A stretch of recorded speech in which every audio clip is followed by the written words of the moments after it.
আমাৰ জীৱনত এনে কিছুমান ঘটনা ঘটে যিবোৰৰ কোনো যুক্তিৰ কাৰণ বিচাৰি নাপাওঁ। যি ঘটিছে তাক প্ৰকাশ্যে স্বীকাৰ কৰিব নোৱাৰিলেও সেয়া অস্বীকাৰো কৰিব নোৱাৰি। কিন্তু সেয়া কি ঘটিল, কেনেকৈ ঘটিল, এই দুটা সহজ সৰল প্ৰশ্নৰ যেতিয়া কোনো উৎস বিচাৰি আমি হাবাথুৰি খাবলগীয়া হয়, তেতিয়াই আমি অবাক হ'বলগীয়া হওঁ। এনেধৰণৰ বহুতো ঘটনা বিশ্বৰ বিভিন্ন প্ৰান্তৰ মানুহে ইণ্টাৰনেটত শ্বেয়াৰ কৰে।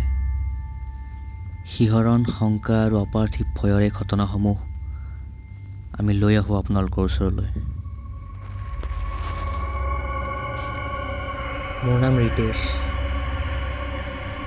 এইটো ঘটনা মোৰ লগত হৈছিল যেতিয়া মই গ্ৰেজুৱেশ্যনৰ কাৰণে ৰাঞ্চি গৈছিলোঁ।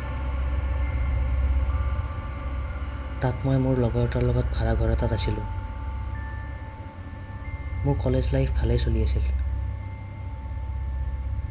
কিন্তু এদিন যেতিয়া মই কলেজৰ পৰা ৰুম আহিলোঁ, নিজকে বহুত ভাগৰুৱা অনুভৱ কৰিলোঁ। সেয়েহে আহি মই শুই গ'লোঁ। সেইদিনা ৰাতি মই এটা ভয়ংকৰ সপোন দেখিলোঁ। মই দেখিলোঁ বোৰখা পিন্ধি থকা এজনী ছোৱালীয়ে মই শুই থকা বিচনাখন জোৰেৰে লৰাই আছিল আৰু বহুত ভয় লগাকৈ চিঞৰি আছিল। ভয়তে মই ঘামি জামি সাৰ পালোঁ। সেইদিনাৰ পৰাই সদায় ৰাতি মই এনেধৰণৰ ভয় লগা সপোনবোৰ দেখিবলৈ ধৰিলোঁ।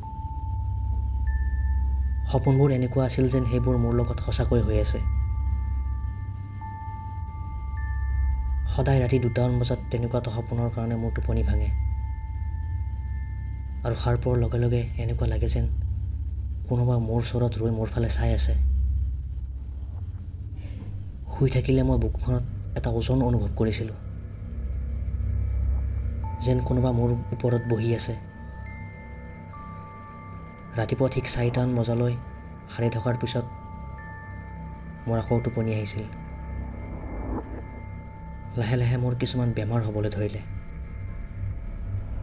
দিনত অকলে অকলে থাকিলেও মোৰ ভয় লগা হ'ল।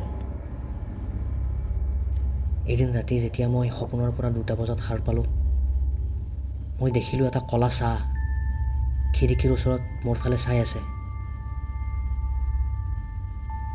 সেইদিনা ৰাতি মই বহুত বেছি ভয় খালোঁ। সেইদিনাৰ পৰা সেই ছাঁটো মই সদায় দেখিবলৈ ধৰিলোঁ। কিন্তু সেইটো কেতিয়াও ৰুমৰ ভিতৰত অহা নাছিল। খিৰিকীৰ বাহিৰতে সি ৰৈ মোৰ ফালে চাই আছিল। মোৰ লগৰবোৰক ঘটনাটো কোৱাত সিহঁতে মোক ঘৰত জনাবলৈ ক'লে। মই মাক ফোন কৰি কথাখিনি কোৱাত মায়ে লগে লগে মোক ঘৰলৈ আহিবলৈ ক'লে। মই সেইদিনাই পাছবেলা বাছত উঠি ঘৰলৈ গুচি আহিলোঁ। বাছত ঘৰলৈ আহি থাকোঁতেও মোৰ মনত কিছুমান নিগেটিভ থটছ আহি আছিল, যেন বাছখন এতিয়াই এক্সিডেণ্ট হ'ব, সকলো মৰি যাব, তেতিয়া চাগে মই শান্তিত শুবলৈ পাম। মই কিমান দিন ভালদৰে শুৱা নাই। এইবিলাক ভাবি ভাবি মই ঘৰ আহি পালোঁ।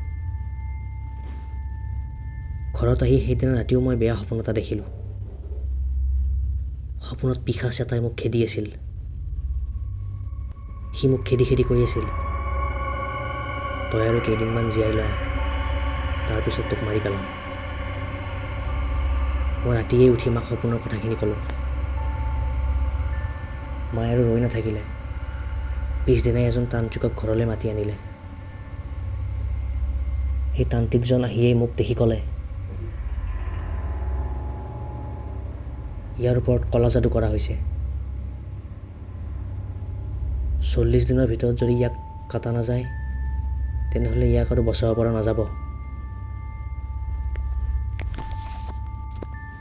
ইয়াৰ পাছত তান্ত্ৰিকজনে কিছুমান মন্ত্ৰৰে মোৰ গাত এডাল সূতা মেৰিয়াই দিলে। তেওঁ ক'লে যে মই কাইলৈ আকৌ আহিম এই কালা যাদু সম্পূৰ্ণৰূপে কাটিবলৈ। আজিৰ তোৰ ৰাতি ভালদৰে টোপনি আহিব, চিন্তা কৰিব নালাগে। আৰু সঁচাকৈয়ে সেইদিনা মোৰ বহুত ভাল টোপনি আহিল।